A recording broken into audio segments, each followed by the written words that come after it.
sitting outside for a minute. Hi, cheese. With cheese and some wine.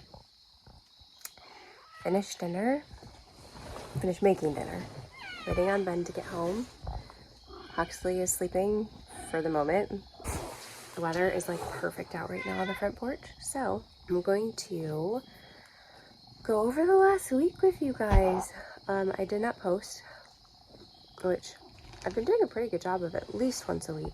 That's my goal. Twice is ideal, but I don't know what clips I have. I know I recorded a couple of times, but I haven't watched them back and I have no idea what they are, what I said. And that's kind of how the week went. It was very much a blur.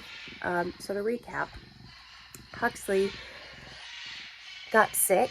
He started to show signs that he was a little bit sick. It would have been not this past Saturday, but the Saturday before that. Kind of coughing and just, I don't know, just didn't act like himself. Like at this point, I feel like I know him pretty well. And so I told Ben I felt like he just didn't feel great. And by the next day, it was very clear. Coughing a lot and sounding a little bit congested, just very cranky. He's not a cranky baby at all. I mean, if he cries a little bit, it's because he wants food or he wants attention, to be picked up. Both are very easily solved. So he was just crying. And Monday, I took his temperature Sunday. It was 99. So low, but still a fever. So I was like, okay, yep, there's something going on. He is officially sick. I babied him a lot. And we have some baby Tylenol on hand that the doctor had already told me was okay to give. So I gave him a little bit of that for the fever and whatever pain, sore throat or whatever. Monday I called the pediatrician. His fever had been gone. It hadn't come back. His cough was still the same. He still just didn't feel good, but common cold, who knows? My COVID test was negative. They said, yeah, if you're comfortable with it, keep an eye on him. If the fever, gets higher, comes back, if the coughing gets worse, all that stuff, call us back. We'll try to get him an appointment. The fever did not come back Tuesday. The cough did not get any worse Tuesday. He was still eating great, still having, wet diapers, sleeping normally. He listened to his lungs. My mom's a nurse. And so she listened to his lungs. They sounded clear. Then Wednesday came. And that morning was awful. He very clearly, this was like the worst of it. And so I took his temperature again. It was at 100. Called the pediatrician. They could not get me in this week at all. They said, you can go to urgent care if you feel like he needs to be seen. And I just did. I'd let it ride a few days. I don't want to overreact about stuff, but I don't want to underreact either. I called my mom actually and asked her if she would ride with me to urgent care because I just didn't want him riding like in the back seat in his car seat where I couldn't help him if he needed it. I don't know. He was coughing up like just spit. It wasn't mucus. It wasn't yellow. There was a lot of spit. Anyway, so we go to urgent care. They run all the tests. He's positive for RSV. I had only heard of this like in passing and basically as like a warning from the pediatrician and like some people in the hospital just saying like RSV is really bad this year. We're seeing a ton of cases of it. Be careful. And then I had seen like little things here and there, articles, whatever, that made it sound really, really bad. That basically it was like a one-way ticket to the hospital for infants. Especially, he's 3 months old. So I panicked. When they even said they were testing him for it, I was like, oh, geez, I hadn't even thought of that. Like, I'm sure it's not that, right? So when he was like, he's positive for it, oh my gosh, like my world stopped. I didn't know. So for anybody else who doesn't know, RSV absolutely can be serious because anything really that affects, especially a young infant's respiratory system, can be serious. They already have kind of unstable respiratory systems to some extent, and so then you add something else to it and it's scary and it's so hard to watch. And so they do have treatment for it, but it's only available in the hospital. And that is a giant moth trying to land on my phone. Oh my gosh.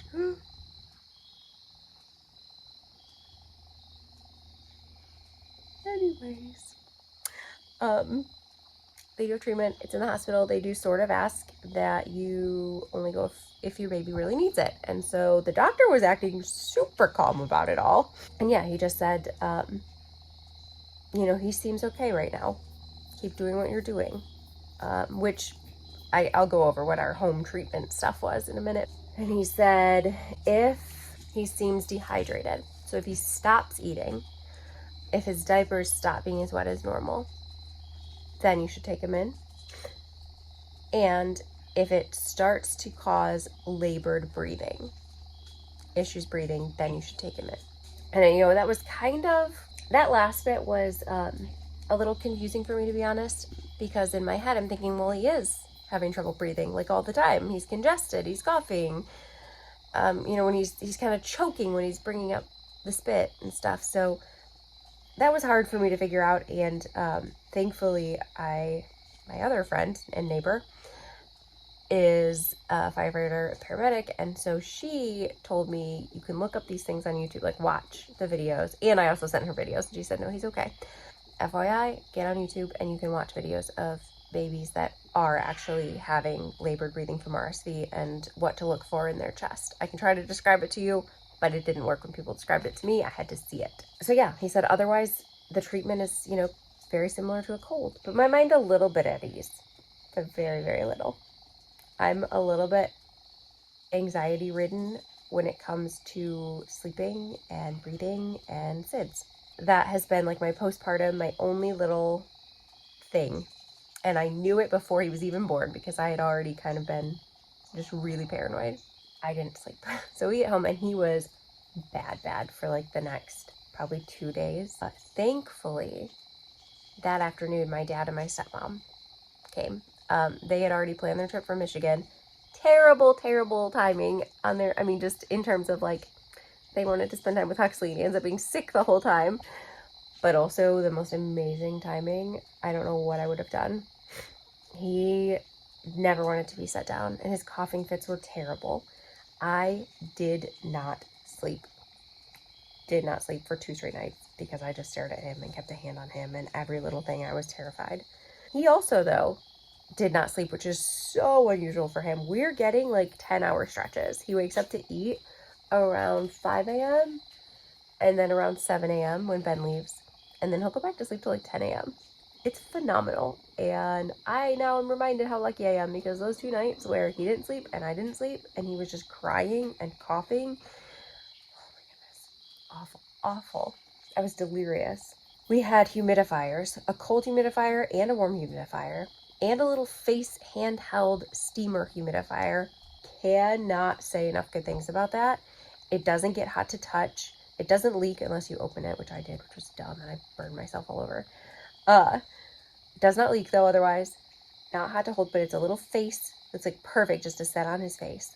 So I was doing that constantly because steam is just really good for him. And then morning, noon, and night, we were going into the bathroom and also having like a crazy hot steam sauna situation. I don't know why my chin itches. And he was getting Tylenol, baby Tylenol, pretty regularly. And then I was using the Frida snot sucker. He didn't have a ton of that, but I was still using it. Saline drops in his nose. They make infant ones. Frida baby has a essential oil rub. You can't use like Vicks because of the, is it camphor? If I'm actually getting that right, that's amazing because my brain is jello right now.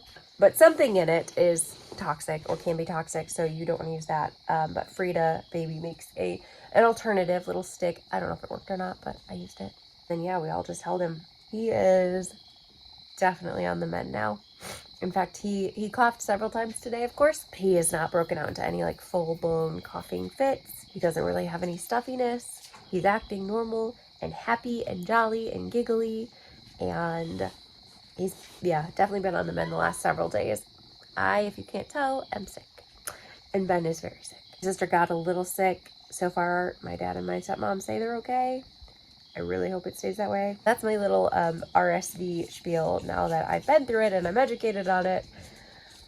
And I hope that we never go through it again. But the reality is I rarely go anywhere ever.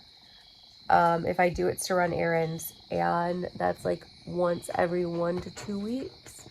And I've started leaving him with my mom instead of bringing him with me. So he doesn't go anywhere except for here and next door. And he was definitely the patient zero, the first one to get sick out of all of us. So very curious. Obviously his immune system's not as good as ours, but Ben goes to work every day and he's around, you know, an average amount of people doing that. And he'll run some errands after work. But then he has like a 40-minute drive home and he keeps hand sanitizer and, do you see this? You can't tell where one starts and the other one Or one ends and the other one starts. That's what I'm trying to say. You two are ridiculous. Orange cat love. And antibacterial wipes and all that stuff in his car. So, I mean, we're careful, but still we got it, and still the mom guilt was so, so, so bad. Still is bad. Will always be bad, but that's how we dealt with it. That's what I learned. That's where we're at, and that's why I wasn't here last week. And that was 14 minutes of babbling that if you don't have a baby or you're not interested was probably really boring. The good news is we're all feeling a little bit better right now.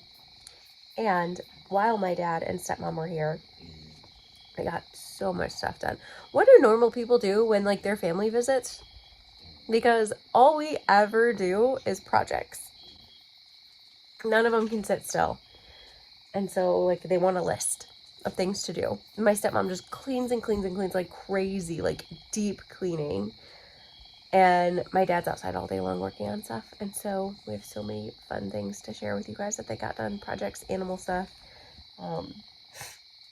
Again, I think I recorded a couple of things, but that's about it. But cats. Okay, now they're like love fighting, biting each other. Stop it, jeez. Yes, so this is not this week's video. I will get another video up. It will be something more entertaining than this, but I just wanted to share with you guys what went on the last week of our lives. And now I might sit out here for a few more minutes because this is the first time I've had like just really nice peace and quiet. So